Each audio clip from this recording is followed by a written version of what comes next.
Voltamos! Alegria, alegria! Aula de empresarial! Se liga aí o que nós temos para hoje!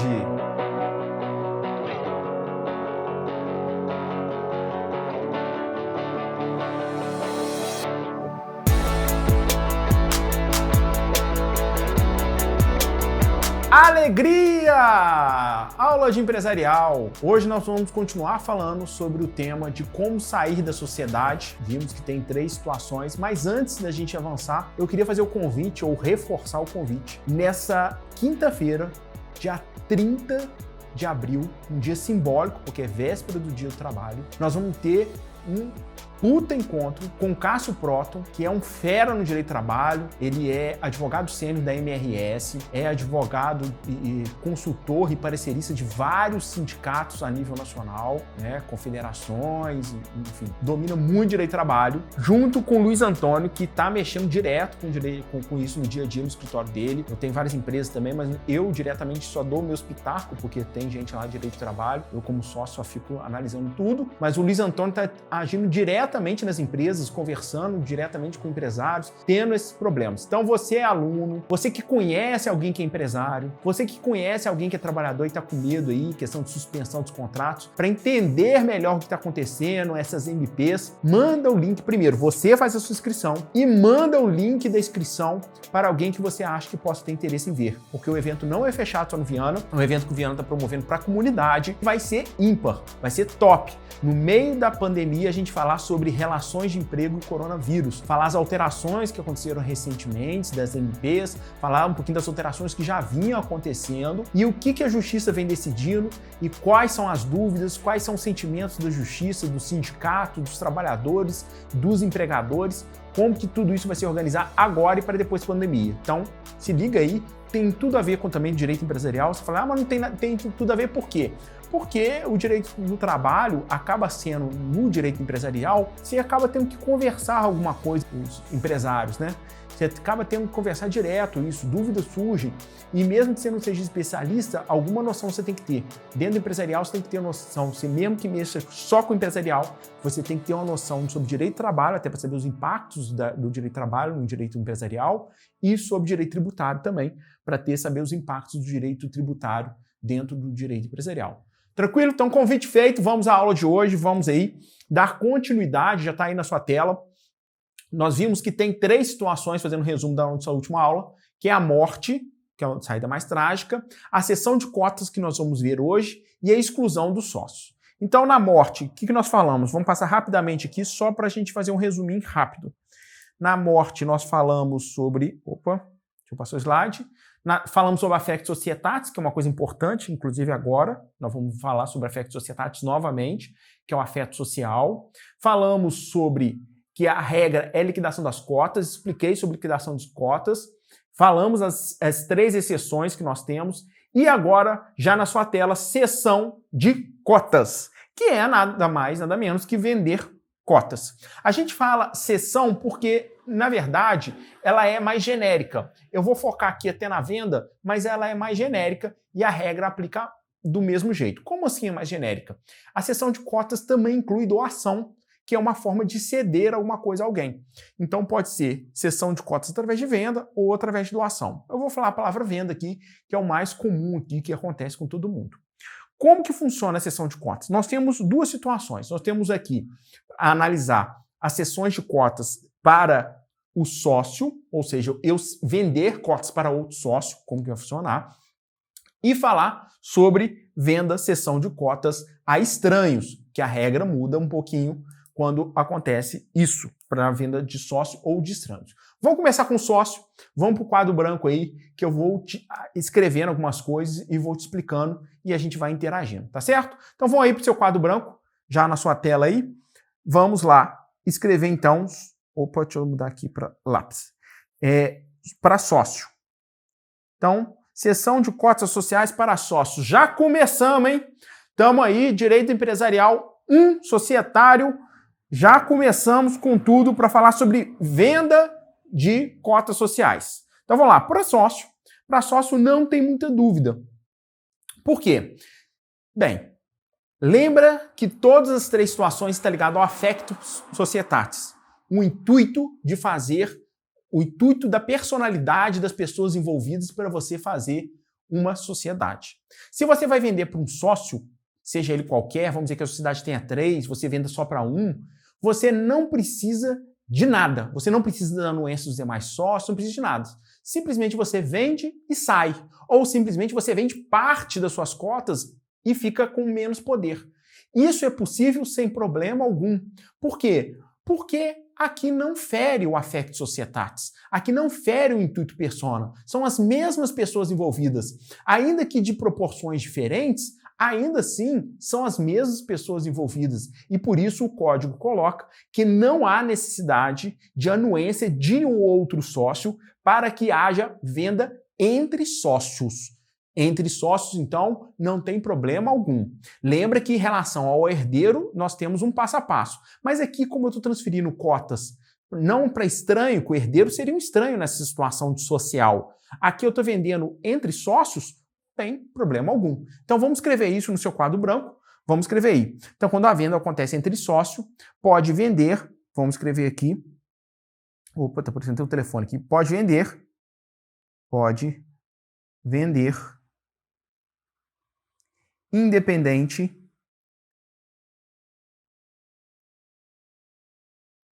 de anuência, ou seja, sem ouvir, não preciso de nada, independente de anuência dos demais sócios. Então você vende lá, sem problema algum, define o preço, resolve entre ele, forma de pagamento, faz a alteração contratual, que nós vamos ver aqui que é importante, seja um caso, seja o outro, vai ter que ter alteração contratual para ter efeito contra terceiros, e a venda está feita e tudo bem. Agora, diante do affectio societatis, diante do intuito persona, a história muda quando se trata de venda para um terceiro. Quando a venda se trata por um terceiro, nós vamos precisar da aprovação dos demais sócios. Mas, Leandro, eu tenho 10 sócios. Se um só causar encrenca com capital mínimo lá e tem 1%, aí vai poder causar encrenca no negócio? Não, não é bem assim. O código também criou uma razoabilidade. Não exige aqui, primeiro, unanimidade. Primeira coisa. Lembra que para alteração contratual, de capital social, de um monte de coisa, eu preciso de unanimidade. Na cessão de cotas sociais para terceiros, não precisa de unanimidade. Então, precisa de quê, Leandro? De pelo menos 1/4 não rejeitar. Aqui trata de rejeição. Já que nós estamos falando de affectio societatis, nós vamos falar de rejeição. A pessoa comunicar que não quer. Se ela ficar quieta, nós vamos entender que ela aceitou. Então, se ela falar assim, eu não aceito esse sócio, é uma rejeição. E se essa rejeição atingir mais de 1/4, mais de 25% do capital social, que é 1/4, aí sim vai ser afastada a possibilidade desse terceiro entrar. Então, vou escrever aí no seu quadro aí para a gente ficar alinhadinho. Então, entrada de estranhos. Então, estranhos, a entrada só é permitida se não existir oposição de mais de 1/4 do capital social. Porque lembra que para a empresa não é cabeça, não. Tudo é proporcional ao capital social. Do capital social. A gente vai ver como que a influência, um pouco mais para frente, de essa pessoa que é voto vencido, volta aqui para mim, essa pessoa que é voto vencido, se ela tem obrigado a ficar na sociedade, a gente vai ver que não. O direito vai dar a oportunidade dela, ó, vazar. Porque, vamos dizer, eu sou voto vencido, mas eu também vou ter que ser obrigado a manter associado, a ser sócio de uma situação que eu não quero? Também não. Então o direito vai permitir que esse sócio pule fora e receba dele com todos os seus direitos. Mas aguenta a mão, que não mais para frente a gente vai ver isso. Então o estranho vai poder sair da sociedade, vai poder vender cotas sociais para estranho, desde que não haja rejeição de mais de 1/4 da sociedade.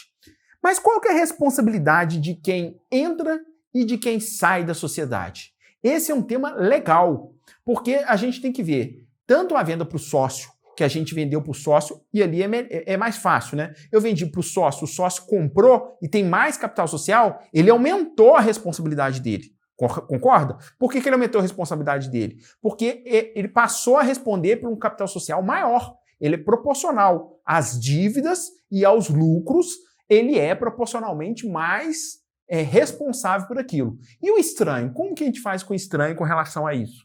Bem, vamos aí primeiro ver o 1003, que eu vou abrir aqui, deixa eu descer para a gente dar uma rabiscada nele. Eu já coloquei aqui no quadro branco que você vai receber aí, topzinho, todo rabiscadinho por mim. Vamos lá, vamos ver o 1003 aí, para nós batermos um papo. Vou colocar em vermelho aqui para a gente ver. O 1003 do Código Civil diz o seguinte: a cessão total ou parcial de cotas sociais, que é o tema que a gente está tratando, sem a correspondente modificação do contrato social, então, exige a modificação do contrato social, é obrigatório, isso aqui, vamos escrever aqui, ó, obrigatório. Então, sem a modificação lá no registro, lá na junta comercial, com o consentimento dos demais sócios, ou seja, todo mundo aceitou, não teve oposição daquele 1/4, não terá eficácia quanto a estes, ou seja, quem que são estes? Quanto aos sócios e quanto à sociedade, que é a empresa em si. Ou seja, se essa pessoa entra, os sócios aceitaram, mas não levou isso a registro, terceiro nem se fala. Terceiro não sofre nenhuma influência enquanto não houver registro. Isso porque tem outros artigos que falam isso. Qualquer efeito para terceiro tem que ser após dar publicidade. Mas mesmo o sócio que já sabe da situação e aceitou a situação, para a segurança dele jurídica, porque senão o cara fica só enrolando para registrar. Não quero que apareça meu nome, eu não quero que apareça meu nome. Não, para segurança jurídica, porque perante terceiros esse cara vai responder também. Então, os sócios não são responsáveis, nem a sociedade, pelos atos que o cara praticar enquanto não houver registro. Então, eu posso vender para terceiros, o terceiro, os demais sócios não podem se opor, não pode ser superior a 1/4, 25% do capital social, e tem que levar registro, porque mesmo os sócios sabendo disso, eles não se responsabilizam pelos atos desse novo sócio se ainda não for registrado, e muito menos o terceiro. Essa é a primeira parte. Agora vamos para o parágrafo único aí, que a gente vai ficar mais claro ainda, que é aí que o bicho pega. Vamos lá. Parágrafo único. Fala o seguinte, do 1003 ainda. Até 2 anos, depois de averbada a modificação do contrato, então, 2 anos, mas aqui não é 2 anos da mudança e do aceite, não. É 2 anos do registro. Observa aí que é da modificação, então do registro. E lá no cartório, na junta comercial, a gente chama de arquivamento. Então, 2 anos da modificação do contrato, respondem solidariamente cedente e cessionário. Olha só. Mesmo o cara por ano fora, eu vendi minhas cotas sociais para evitar fraude, para evitar problemas, eu continuo respondendo pela sociedade 2 anos consecutivos, de forma solidária. Quem comprou e quem vendeu. Cessionário e cedente. Durante 2 anos, eles estão vinculados. Olha o que está dizendo. E esses 2 anos não é do negócio feito, é do registro. Por quê? Porque senão eu fico enrolando, todos sócios sabem, eu estou escondido aqui, mas eu não levo a registro. O terceiro está negociando com a empresa sem saber que aquele novo sócio está lá. Já é um laranja. E está lá. Lá na frente, cai a ficha lá, 3 anos depois, dá um pepino, eu quero responsabilizar aquele sócio e fala assim, não, mas eu estou fora da empresa tem muito tempo. Mas peraí, você não trouxe isso a público.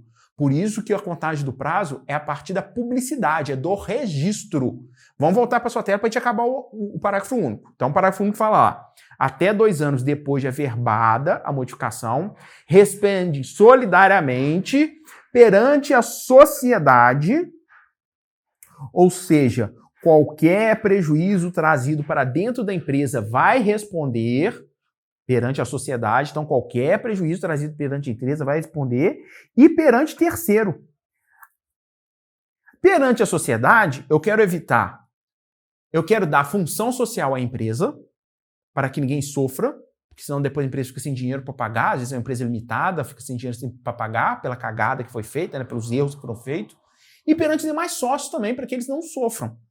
E o terceiro, óbvio, para que o terceiro também não sinta durante esse prazo de 2 anos, já deu para diluir todos os problemas que deixou. Porque às vezes a pessoa sai, mas aí deixa uma bomba relógio estourando e sai fora. Só que a bomba relógio só vai explodir depois que o cara sair. Por isso que o código coloca um prazo que vai para posteriormente à responsabilidade. Para que se a bomba estourar, aquilo atinja também, mesmo que eu não esteja dentro da empresa. Voltar aí para a gente acabar o parágrafo 1, que eu vou falar mais algumas coisas, pelas obrigações que tinha como sócio. Ou seja, vamos resumir aqui, então. O que acontece, então, é o seguinte. Todas as obrigações que eu tinha como sócio, quem entrar vai responder comigo, eu vendi, eu continuo responsável, junto com o cara que entrar, por 2 anos. Primeiro ponto que a gente pode ver aqui e observar, fazendo uma dedução lógica, é o seguinte. O cara que entra é responsável pelas coisas que já estão na empresa. Observou? Porque se ele é responsável durante 2 anos, solidariamente, pelas situações que os sócios se obrigavam, então ele vai pegar coisa para trás também. Então, vamos escrever aí no seu quadro. O estranho, quando entra na sociedade, responde pelo passado.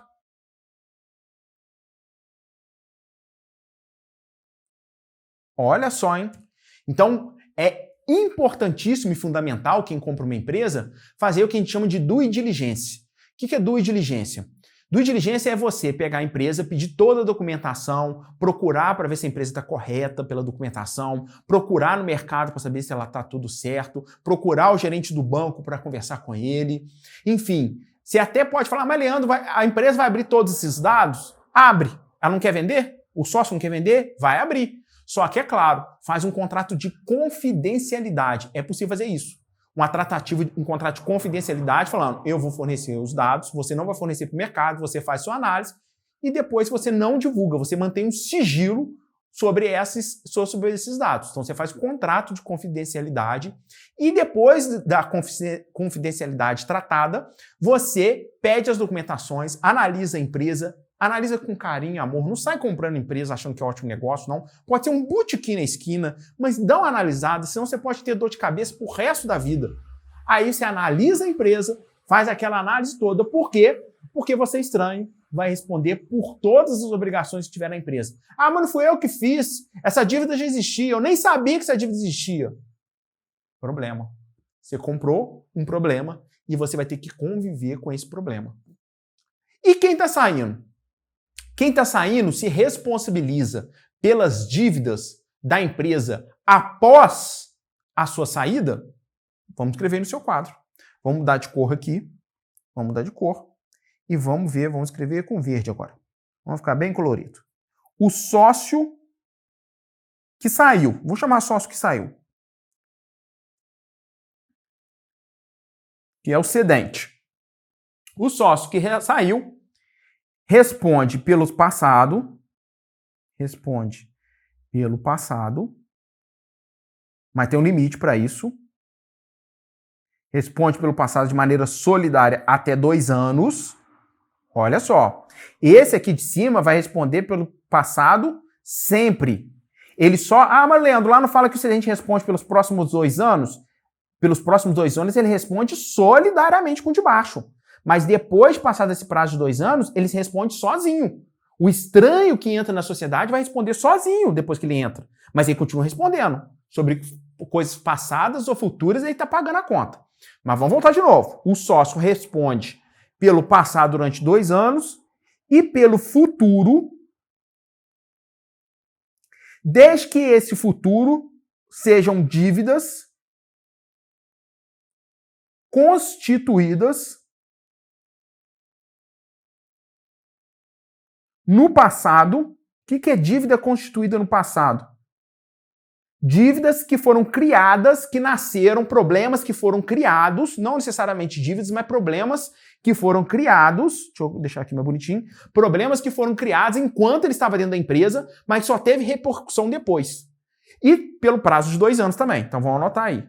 Então ele responde pelo passado, as dívidas já existentes, os problemas já existentes, e pelos problemas que estouraram no futuro, que eram dívidas, situações, fatos, vou te gerar até dívidas, vou colocar para não fazer dúvida na sua cabeça, fatos constituídos no passado.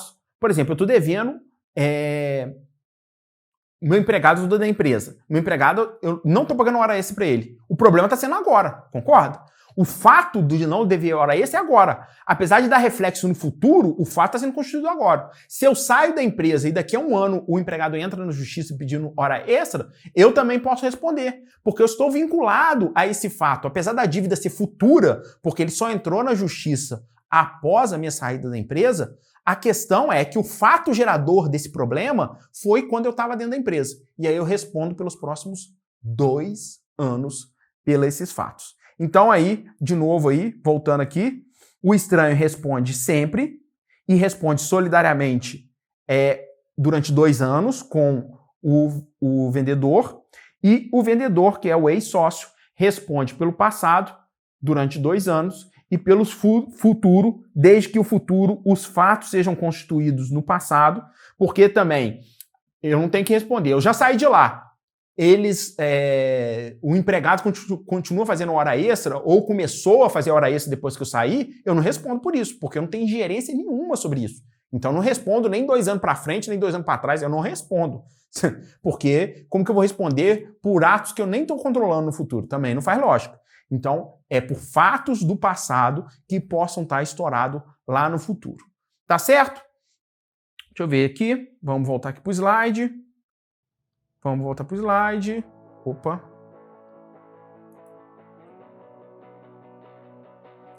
E agora falta falar sobre exclusão, mas exclusão é um tema longo, e aí vão ser cenas do próximo capítulo. Tá certo? Um grande abraço, fica com Deus, se cuida. Minha bateria tá piscando aí também. Também não dá nem pra gente gravar, eu tenho que trocar a bateria aqui da câmera. Grande abraço, se cuida, fica com Deus. Até a nossa próxima aula. Fui!